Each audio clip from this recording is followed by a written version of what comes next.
I'm Nick Cimino. We're a live event production company based in Orange County. We service a wide range of clients, all the way from rock and roll shows, municipal city accounts, as well as larger corporate accounts where we're doing corporate meetings, and experiential accounts for brand names such as Nike and Vans. We have technicians who specialize in lighting, technicians who specialize in audio, and also technicians that vary in experience level. We've got industry veterans who have been in the industry for 10, 20 plus years, as well as we've got new people who are coming in who have a matter, 3 months of experience or just a year of experience in the industry. When we look at investing in gear and trying to make wise purchase decisions that will serve the company well, we try and find equipment that can serve in many, many roles. The last thing as a business owner that I want to invest in, it would be a piece of equipment that can only do X. So the idea of having this small, compact digital mixer that can serve as a front of house console at a music festival, with 5,000 people, or that I can throw underneath the stage and mix a show where I've got 5 talking heads and it's gonna last for 30 minutes. For me, that's a big time value proposition, because with one mixer, I now have a tool that can be deployed to, many, many different types of jobs, and depending on the application, the mixer can, because it's so small and because it has such a large feature set, it really serves well in so many different environments. So the first time we took the TouchMix-30 out to a show where it was going to be the main front of house console, and I think we had 8 wide line 8s aside with some subs and everything. It was a decent rig, and so we thought, okay, here we go, this is the test. And I gotta say, it was amazing. It sounded just like a large desk does. The effects sound great, the compression sounds great. You can crunch stuff down and it still sounds, you're not hearing any. It works like it's supposed to, and it sounds just as good as some of our other, large format desks. Also, having features like Feedback Wizard and the room tuning, it allows for unexperienced engineers, again, to almost even learn from the desk. I found like the visual representation of how the compressors work on the TouchMix, it's the best way to explain to an underexperienced engineer, like, hey, when you crank down the threshold or when you change the attack, you're actually seeing on the screen a representation of what's happening to the waveform, and that's pretty profound. And you don't even see that on some of the higher end desks where they're just assuming that which maybe you do, maybe you don't, but it's sure nice to be able to use it as a teaching tool. Myself and some of the old school guys that work with us were a little bit resistant to the touch screen and having no faders to grab onto.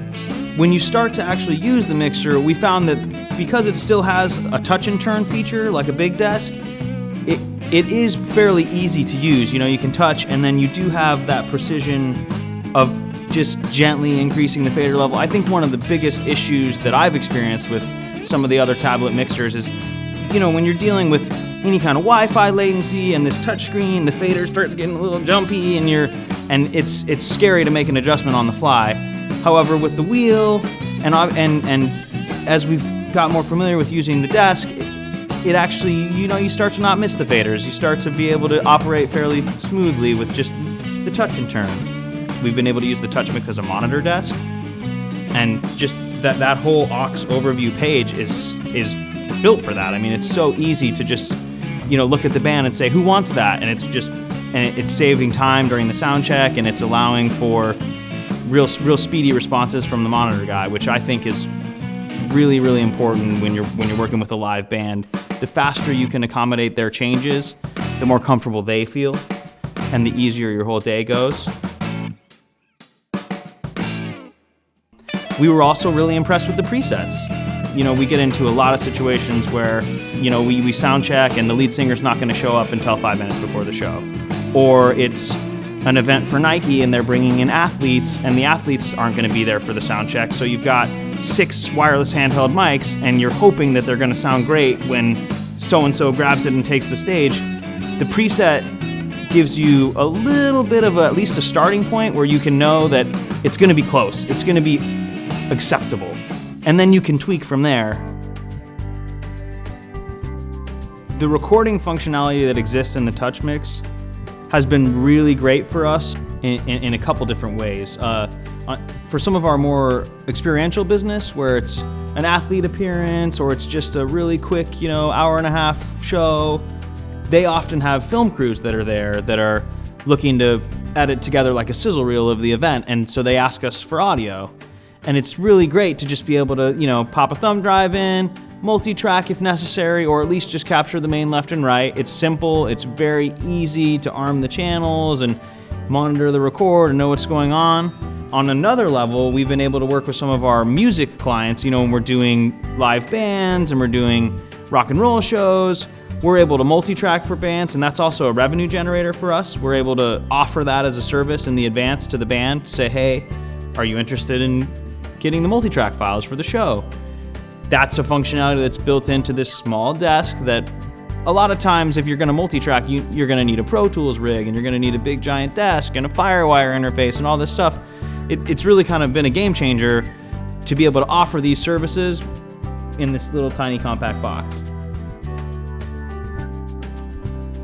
It's very apparent that QSC spent a lot of time and energy thinking about how to make this desk work best for the user. You can see the influence of a lot of veteran industry guys as you're going through the workflow of the desk. It works just like you think it should. Assigning matrices and using the patch bay. They're all functions that as you click into it and you're expecting some little cheesy tablet thing, it's like, oh, that's how a patch bay looks on a big desk.